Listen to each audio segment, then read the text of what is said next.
ज़िहार ये कुरान पाक में भी है, अल्लज़ीना युज़ाहिरून मिन निसाइहिम सुम्मा यऊदूना लिमा क़ालू फ़तहरीरु रक़बतिन मिन क़ब्ल अन यतमास्सा।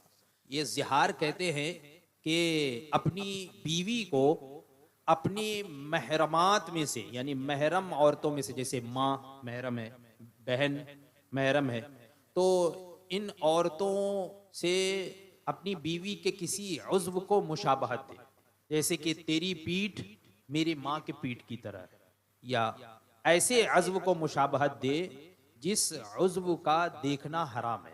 जैसे कि कहा कि तेरा चेहरा मेरी माँ की तरह है, तो कोई बात नहीं है, लेकिन तेरी पीठ मेरी माँ की पीठ की तरह है, इस तौर पर अगर कहे तो ये ज़िहार है।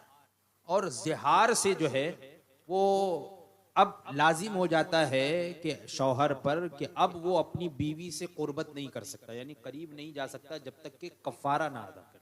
सुम्मा यऊदूना लिमा क़ालू फ़तहरीरु रक़बतिन मिन क़ब्लि अन यतमास्सा, यानी अब उससे सोहबत करने से पहले, मिलने से पहले, बीवी से मिलने से पहले या तो एक गुलाम आज़ाद करे, या तो फिर पे दर पे 60 रोज़े रखे।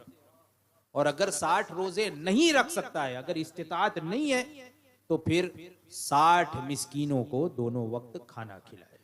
और ये इसमें इख्तियार नहीं है कि या तो रोजा रखे या तो खाना खिलाए, नहीं, बल्कि अगर इस्तिताअत रखता है रोजे रखने की तो रोजा रखना जरूरी है।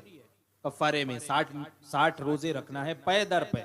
और अगर इतनी इस्तिताअत और ताकत नहीं है कि 60 रोजे रख सके एक साथ, तो फिर अब उसके लिए कफ़ारा ये है कि वो 60 मिस्कीनों को दोनों वक्त पेट भर खाना खिलाए। जब पूरा कफ़ारा अदा कर ले, फिर उसके बाद उसकी बीवी उसके लिए हलाल होगी, वरना उसकी बीवी उस पर हराम हो जाती है। ये है ज़िहार। तो इसलिए अपनी ज़बान वगैरह को भी इस्तेमाल करने से जो है वो बहुत परहेज़ करना चाहिए।